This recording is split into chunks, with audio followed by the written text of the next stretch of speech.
और साथ जब रांची के कमरे में इस बात की तैयारी हो रही थी कि आंदोलन की शुरुआत कैसे होगी, कहां से होगी, तो साथ ही हमारे बोकारो के इलाके में गए और वहां पर विरोध प्रदर्शन किया। और 10 जनवरी को तारीख थी जब पहला स्पीच रणधीर वर्मा चौक पर हमारे भाई जयराम रातो जी ने दिया और उसके बाद पूरे झारखंड में एक जागरूकता का ज्वाला पैदा हुआ और पूरा झारखंड जाग गया। साथियों, कई वक्ताओं ने सभी विषयों पर अपनी बातों को रखा है, लेकिन मैं इस मूल बात पर आना चाहूंगा। माँ चाची सब सही से कहना चाहूंगा कि आज अगर यहाँ पर धूप में रहा, इतना कड़ा धूप में बैठे ना, तो इस बात को समझो तो कि यहाँ काहे नहीं रहा। बात यह है कि झारखंड के भीतर चाहे नौकरी का सवाल हो, चाहे नियोजन का सवाल हो, चाहे राजनीति का सवाल हो, चाहे चुनाव में अपने लोगों को चुनने का सवाल हो, सभी जगहों पर ऐसे लोगों ने अतिक्रमण कर लिया है जो इस माटी के नहीं है। और जब तक हम लोग उठ खड़े होकर इन सारे चीजों को चैलेंज नहीं करेंगे, तब तक इस धरती पर परिवर्तन नहीं होगा। मेरे साथियों, में कुछ उदाहरण देना चाहता हूँ आप सबको। और हम लोगों की राजनीतिक क्षेत्रों पर हमारी सोच पर एक बहुत बड़ा सवाल खड़ा हुआ है कि इस सवाल पर आपको सोचना होगा कि क्या हम शरीर के माटी में, क्या हम मांडू के माटी में अपन कोई बेटा पैदा नहीं हो सको है, हजारीबाग में सांसद बन सको है, क्या चतरा के माटी में कोई अपना बेटा ना पैदा हो सको है जो अपन सांसद बन सको है, क्या रांची के माटी में अपना बेटा राती पैदा नहीं हो सको है जो अपन सांसद बन सको है, क्या गोड्डा के धरती पर कोई झारखंड का माटी का बेटा सांसद नहीं बन सकता है, क्या धनबाद माटी पर कोई झारखंड का माटी का बेटा सांसद नहीं बन सकता है। ये सवाल खड़ा होता है कि आखिर इन सीटों पर किन लोगों ने यहाँ पर कब्जा कर लिया है। मैं ये कहना चाहता हूँ कि आज चितपुर्णी माइन से वहाँ पर जमीन का जो मामला है, हमारे कई साथियों ने कहा कि चितपुर्णी माइन में जिस तरीके से यहाँ पर जमीन की हेरा फेरी हुई है, जिस तरीके से मनमानी हो रही है, स्थानीय लोगों को प्राथमिकता नहीं मिल पा रही है, इन सारे सवालों के लिए आप लोगों को लड़ना होगा मेरे साथियों। भारतमाला की परियोजना गुजर रही है, 12 गांव प्रभावित हो रहे हैं। यहाँ के सीओ साहब को ये संदेश भेजना चाहता हूँ कि रसीद काटने में जो ये पैसे का खेल चल रहा है, इसको नहीं चलने देंगे, इसमें आप सुधार करिए। मैं ये पूछना चाहता हूँ कि जब 12 गांव प्रभावित हो रहे हैं तो उनको मुआवजा ढंग से मिलना चाहिए कि नहीं मिलना चाहिए। लेकिन अगर हमारा रसीद ही ढंग से नहीं कटेगा, हमारे जमीन का लेखा जोखा ही सही से नहीं रहेगा, रजिस्टर 2 में गड़बड़ी कर देंगे, सीओ साहब जो है कागजी प्रक्रिया से नहीं करेंगे सही से, तो भूअर्जन हमारे जमीन को कैसे ढंग से अर्जित करेगा, कैसे हमें मुआवजा मिलेगा। इन सवालों पर भी गौर करना होगा मेरे साथियों। यहाँ पर रेलवे का साइडिंग चलता है, मैं जैन सैलाब से पूछना चाहता हूँ कि क्या यहाँ के रेलवे साइडिंग में यहाँ के स्थानीय लोगों को अधिकार मिल रहा है, क्या स्थानीय लोग यहाँ पर काम कर पा रहे हैं। ये सवाल आप लोगों से पूछना चाहता हूँ कि क्या रेलवे साइडिंग से यहाँ के किसी स्थानीय को रोजगार मिला है, हाँ या ना जवाब दीजिए। नहीं मिला है तो जमीन हमारी है, कोयला हमारा है, तो रोजगार हमारा होना चाहिए। इस सवाल पर आप सोचिए मेरे साथियों। मान लो कि बुढ़ाखाप में लगातार आंदोलन चल रहा है लोग स्टील को लेकर कि वहां पर पेड़ नहीं काटने देंगे, प्रदूषण फैला तो वहां पर छोटा बच्चा जो है बीमार होकर के इस दुनिया से चला गया। इन सारे सवालों पर भी आपको सोचना होगा। आपको ये भी सोचना होगा मेरे साथियों कि अगर झारखंड की धरती में हम आज नहीं जागे तो आने वाले वक्त में हमारी पीढ़ियां दर दर की ठोकरें खाएंगी। और यहाँ कई विद्यार्थी लोग आए हैं, मेरी बहनें भी आए हैं। आप सबसे कहना चाहता हूँ मेरी माताओं बहनों कि अपने बच्चों को भी पढ़ाइए, अपने घर के बेटियों को भी पढ़ाना सीखिए और उनको भी इस लड़ाई में वैचारिक तौर पर सम्मिलित होकर के इस लड़ाई को लड़ने को कहिए। क्योंकि अगर आज नहीं लड़े तो ये आने वाली पीढ़ियां हमसे सवाल पूछेंगी कि जब हमारे हक अधिकार की लड़ाई लड़ी जा रही थी, जब झारखंड के कोने कोने में ये लड़ाई लड़ी जा रही थी कि झारखंडी हक अधिकारों की आवाज, झारखंडी भावनाओं की आवाज, झारखंड में नौकरी हासिल करने की आवाज, झारखंड में जमीन बचाने की जब आवाज उठाई जा रही थी तो हमारे लोग कहां थे। इसलिए ये इतिहास के पन्नों में दर्ज होने वाला है। और आपका जमीर ये जवाब देना चाहिए कि जब झारखंड के लिए लड़ाई लड़ी जा रही थी तो चरी का बेटा, मांडू का बेटा, यहाँ पर इंदिरा का बेटा, जब हमारे जबरा का बेटा लड़ाई लड़ने के लिए खड़ा था, ये आत्मबल अंदर से होना चाहिए। मेरे साथियों, मैं ये कहना चाहता हूँ आप लोगों से कि कई लोगों ने ये सवाल उठाया है कि ये 20-30 साल के नौजवान क्या कर लेंगे। उन राजनीतिक दलों को ये संदेश देना चाहते हैं कि पिछले 1.5-2 सालों में लगभग 1000 से अधिक सभाएं हम लोगों ने कर दी है, छोटी बड़ी सभाएं मिला करके। और मैं बार बार ये अपने भाषणों में कहता हूँ कि झारखंड के भीतर अभी इतनी बड़ी कोई ताकत नहीं है कि झारखंड के 5 प्रमंडलों के 24 जिलों के 264 प्रखंडों के 32,623 गांवों तक एक संदेश पहुंचा दे। लेकिन हम लोगों ने एक संदेश पहुंचाया है, खतियान की आवाज को, स्थानीयता की आवाज को, नियोजन की आवाज को, पुनर्वास की आवाज को। और इस इलाके में मुझे पता है कि आदिवासी समाज के भी लोग हैं, अकलियत समाज के भी लोग हैं। आदिवासी समाज के लोगों को यह संदेश देना चाहता हूं कि इस पहलू पर भी आपको गौर करना होगा कि जो सेंट्रल गवर्नमेंट यहाँ की जमीनें हमारे अडानी को देती है, जो सेंट्रल गवर्नमेंट की सरकार, जो वहाँ की हमारी पैरामिलिट्री फोर्सेस, जो मणिपुर की सरकार वहाँ की आदिवासियों के आत्मसम्मान की रक्षा नहीं कर पाई, ऐसे लोगों को भी जवाब देना होगा। और इस वक्त जो राजनीतिक सत्ता में बैठे लोग हैं, उन लोगों से भी ये सवाल पूछिए कि इस देश में 17 करोड़ आदिवासी रहते हैं। इन आदिवासियों के लिए जो सरना धर्म कोड की मांग है, वो सरना धर्म कोड कहाँ है? अगर जब जनगणना होगा तो सरना धर्म कोड का कॉलम होना चाहिए कि नहीं होना चाहिए, ये आदिवासियों की मांग रही है। मेरे साथियों, इस पहलू पर भी आपको गौर करना होगा कि अगर अकलियत समाज के लोग यहाँ पर होंगे तो उनसे भी कहना चाहता हूँ, उस समाज के अजीज दोस्तों और बुजुर्गों से कहना चाहता हूँ कि आपको भी अपना इत्तेहाद मजबूत करना होगा और सियासी हकूक हासिल करने के लिए इस जमहूरियत में, इस मुल्क में, इस झारखंड के भीतर आपको लड़ाई लड़नी होगी। और ये संदेश मुल्क के वजीर आजम तक पहुंचानी होगी कि झारखंड की धरती से भी सेंट्रल गवर्नमेंट के प्रति हो, चाहे स्टेट गवर्नमेंट के प्रति हो, ये जो लड़ाई की आवाज गई है, हर समाज मिलकर के उठा रहा है। ओबीसी समाज के भी लोग होंगे यहाँ पर, उनसे कहना चाहता हूँ कि झारखंड के 7 ऐसे जिले हैं जहाँ पर ओबीसी को रिजर्वेशन 0 है। उनसे कह दिया गया कि ईडब्ल्यूएस को जो 10% का आरक्षण है उसी में आपको शामिल कर लिया जाएगा। लेकिन हम ये कहना चाहते हैं कि ओबीसी समाज ने हमेशा 27% आरक्षण की मांग की है, वो 27% का आरक्षण ओबीसी को मिलना चाहिए। अगर बहुत संक्षेप में कहता हूं साथियों, तो ये मैं कहना चाहता हूं कि झारखंड में 4 बहुत बड़े मसले हैं जिस पर आपको गंभीर होना होगा। माताओं, बहनों, पढ़े लिखे मेरे साथियों, सबसे ये कहना चाहता हूं, पहला सवाल है स्थानीय नीति का, दूसरा सवाल है नियोजन नीति का, तीसरा सवाल है सरना धर्म कोड का, चौथा सवाल है ओबीसी आरक्षण का। और अगर इन मसलों पर सरकार कोई कानून नहीं बनाती है तो इस पर आपको चिंतन करना होगा और मंथन करना होगा। लेकिन मेरे साथियों, इस पर मैं एक अपना जवाब पेश करना चाहता हूं कि कैसे झारखंड में एक बहुत बड़ा षड्यंत्र हो रहा है। आप गौर करिए कि झारखंड में ओबीसी आरक्षण का विधेयक बना था, इस झारखंड में सरना धर्म कोड का भी विधेयक बना था, इस झारखंड में स्थानीय नीति 1932 के खतियान के आधार पर, अंतिम सर्वे के आधार पर भी विधेयक बना था। लेकिन राज्यपाल महोदय ने सभी विधेयक को वापस लौटा दिया और सरना धर्म कोड का विधेयक जब दिल्ली गया तो उसको ठंडे बस्ते में डाल दिया गया।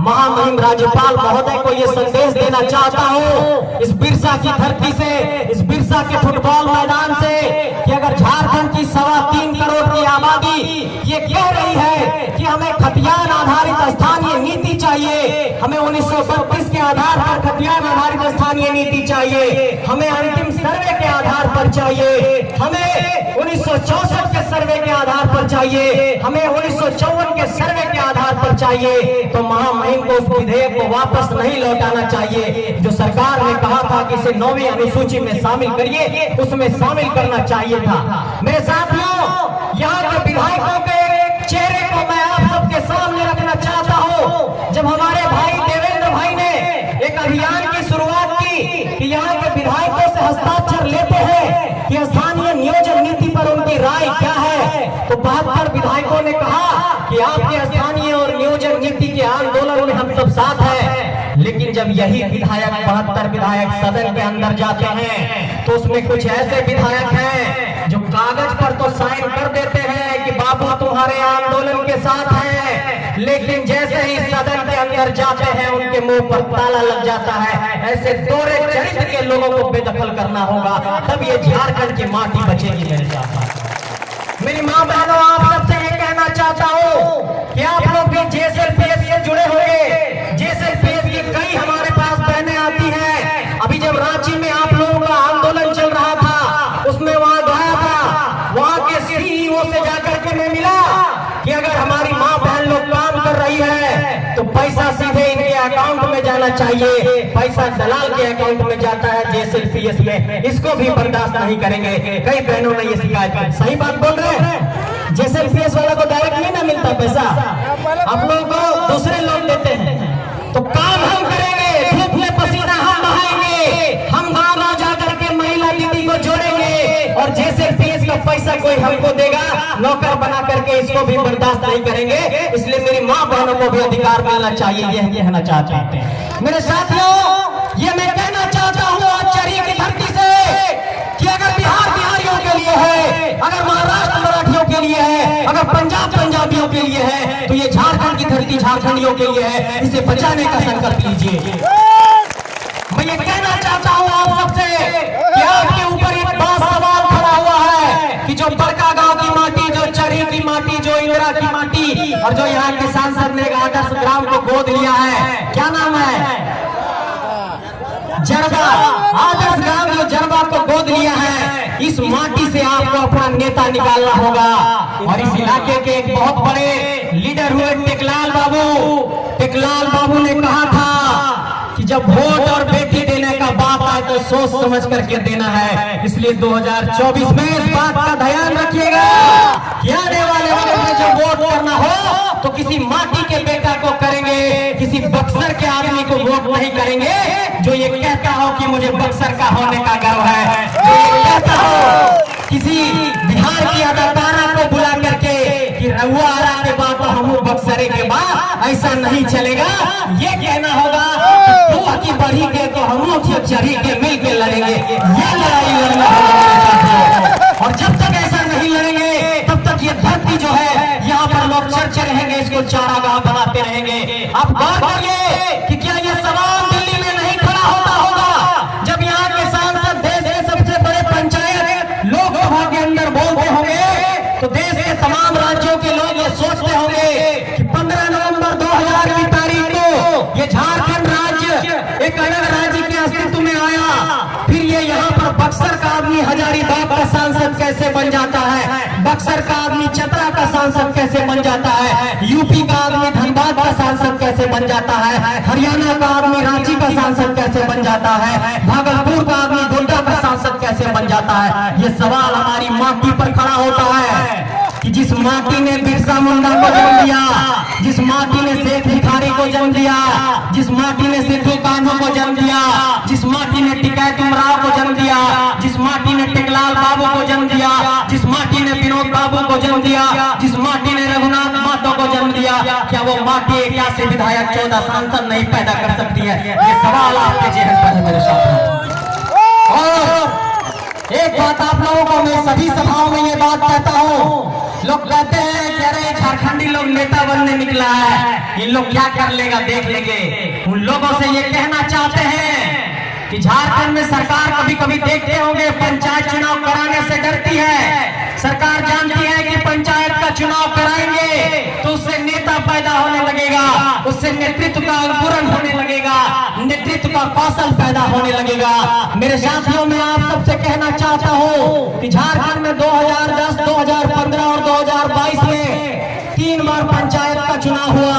सभी सभाओं में इस बात को मैंने ध्यान केंद्रित किया है। फिर से कह रहा हूँ कि झारखंड के 4345 पंचायतों में, झारखंड के 536 जिला परिषद के क्षेत्रों में और झारखंड के 5321 पंचायत समिति के सदस्य क्षेत्रों में यहाँ पर मुखिया, पंचायत समिति और जिला परिषद के सदस्य बने हैं, वार्ड के सदस्य बने हैं। जो माटिल 4345 मुखिया पैदा कर सकती है, जो 536 जिला परिषद पैदा कर सकती है, जो बिरसा मुंडा सीधा कानून सिद्धू कानून पैदा कर सकती है, वो 81 विधायक 14 सांसद भी पैदा करेगा, ये भरोसा रखिए। मेरे साथियों, एक सवाल और आप सबके जेहन में डालना चाहता हूँ। कई लोगों ने कहा, मेरे साथी भी कहते हैं कि बाबू तुम लोग 1947 में जब देश आजाद हुआ है तो 1932 की बात क्यों करते हो? ये 1932 जो है गैर संवैधानिक बात बोलते हो। 2023 में थोड़ा आधुनिक राजनीति की बात करो। हम आधुनिक राजनीति की भी बात करेंगे, डेवलपमेंट की भी बात करेंगे, शिक्षा की भी बात करेंगे, रोजगार की भी बात करेंगे, लेकिन ये तय होना चाहिए कि झारखंड में झारखंडी कौन है, इसकी परिभाषा जब तक नहीं तय होगी ये लड़ाई चलती रहेगी। और एक स्पष्ट संदेश देना चाहता हूँ कि लोग कहते हैं कि 1932 को कैसे परिभाषित करोगे। सभी सभाओं में हम लोगों ने कहा कि 1932 हो, चाहे 1954 हो, चाहे 1964 हो, चाहे अंतिम सर्वे की बात हो, जब आधार बने तो खतियान बने। हमने सिर्फ ये नहीं कहा कि हम 1932 पर रिजिड हैं। 1964 में कोल्हान में सर्वे हुआ है, कोल्हान के साथी को नहीं छोड़ सकते हैं, इसलिए स्थानीयता का आधार खतियान होना चाहिए। जमीन हमारी है तो यहाँ पर जब 15 नवंबर 2000 को जो झारखंड राज्य अलग होने के बाद जो यहाँ के मूल निवासी हैं, आदिवासी हैं, वही असली झारखंडी है जो एक कट्ठा जमीन लेकर के एस्बेस्टस डाल करके यहाँ रहेगा और कहेगा कि हम झारखंडी हो गए। उनको हम स्वीकार नहीं कर सकते हैं। हमारी परंपरा है अतिथि देवो भवा। घर में कोई आता है तो पानी पिलाते हैं। खोरठा में कहावत है कि दोना दे दियो लेकिन कोना नहीं दियो। मतलब कोई आए तो खाना पानी खिला दीजिए, नाश्ता करा दीजिए, लेकिन आपके जमीन पर ही आकर के कहे कि जमीन की रजिस्ट्री करो तो उसको जमीन मत दीजिएगा। मेरे साथियों, अपने जमीन को बचाना सीखिए। मैं ये बात कहना चाहता हूँ कि झारखंड के भीतर अगर हम देखते हैं तो लगभग यहाँ पर जमीनों का जो अधिग्रहण हुआ है और सरकार ने जो कानून बनाया है, सरकार ने कहा कि जिस जमीन पर अधिग्रहण होकर के कंपनियां स्थापित हुई है वहां पर 75% नौकरी स्थानीय नौजवानों को देंगे। मैं ये सवाल पूछना चाहता हूँ कि अगर यहाँ पर बूढ़ा खाप में आलोक स्टील लगा है, अगर बड़का गांव में पकड़ी बरवाडी लगा है, अगर यहाँ पर कोडरमा में KTPS लगा है, अगर बड़ी की जियादा की जमीन पर वहाँ पर उद्योग स्थापित हुआ है, अगर गोला में कंपनियां लगी हैं, तो क्या 75% नौजवान हमारी माटी के लोग नौकरी कर रहे हैं? इस पर जाएंगे तो दिखेगा कि नहीं कर रहे हैं। मेरे साथियों, इन सारे सवालों पर भी आपको गौर करना होगा। और एक बात आप सबसे कहना चाहता हूँ कि अगर आज की तारीख में ये आंदोलन इतना बड़ा हुआ है तो ये आपकी जिम्मेवारी है कि गांव-गांव जाकर के, घर-घर जाकर के एक जन जागृति को पैदा करिए और एक जन जागृति को पैदा करके झारखंड में एक नए दीप जलाने का काम करिए। और ये बात मैं कहना चाहता हूँ मेरे साथियों कि झारखंड को जगाने की इस आवाज को, बैठिए, जयराम भाई आ रहे हैं, उनका आगमन हुआ है, आइए। प्रशासन से मेरा अनुरोध है, जयराम दा के आगे रास्ता खाली करें, पहुंच गए ग्राउंड में। मैं बार बार अनुरोध कर रहा हूं, आप लोग बैठे हुए हैं, समझ में नहीं आ रहा है कि आप हमारा सपोर्ट करने आए या बैठ कर तमाशा देखने आए हैं। जयराम जिंदाबाद,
थोड़ा सा पानी पीजिए, जगा दीजिए। मेरे साथियों, आप सबसे अनुरोध है कि बैठिए और जो शख्स आपके समक्ष आए हैं उस व्यक्ति के समर्पण का और संकल्प का सम्मान करिए। कुछ दिनों पहले वो तेलंगाना गए थे, तेलंगाना में इलाज कर करके लौटे हैं, उनके छाती में दर्द है, इसके बावजूद भी तमाम सभाओं में आप तक पहुंच रहे हैं। उनके संकल्प के लिए, उनके जोश के लिए, उनके जिज्ञासा के लिए एक बार जोरदार ताली बजाइए अपने जयराम भाई के लिए। और अभी जब कुछ दिनों पहले बात हुई फोन पर तो बोले दादा बड़ी छतिया में दर्द लगो, लोग चल जियो इलाज करवे ले। हम लोगों ने कहा कि बिल्कुल जाइए। वो इलाज कराने गए और इस आंदोलन की ताकत देखिए कि तेलंगाना में भी वही जोश के साथ झारखंड वासियों ने स्वागत किया था जिस जोश के साथ चढ़ी की धरती कर रही है। एक बार जोरदार ताली बजाइए भाई। यहीं पर रुका, यहीं पर आइए। यहाँ के बच्चे हेलो हेलो, रास्ता क्लियर कर दिए टाइगर जयराम दा के लिए। और जितने भी कमेटी के वॉलंटियर हैं उनका सुरक्षा के लिए देखते हुए आप लोग आसपास रहें और कम से कम 5 फीट की डिस्टेंस, 5 फीट कम से कम दूरी बना के रखें ताकि जयराम दा आसानी से स्टेज पर आ सके। साथ में कोई हड़बड़ी, कोई ठेला धरती नहीं करना किसी को।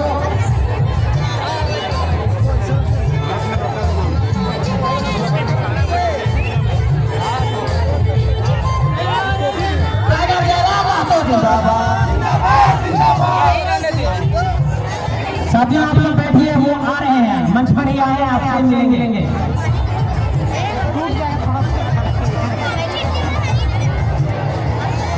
तो मैं ये याद कर रहा हूँ जो मेरे भाई कहते हैं कि झारखंड की गलियों से एक आवाज आया है, उठो हो जवान से इंकलाब आया है। इस इंकलाब की आवाज आपको मिलकर के आगे बढ़ाना है और इस बात को याद रखना है जो निर्णय ले रहा था इस सवाल का फिर का जो हो सके तो जवाब रखना, मेरा खून बेकार ना जाए, मेरे खून का हिसाब रखना।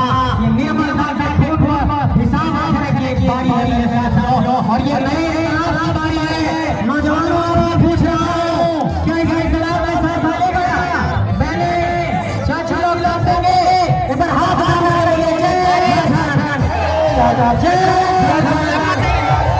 इसलिए झारखंड को बचाने इस लड़ाई में आप सब मिलकर के इस लड़ाई को लड़िए।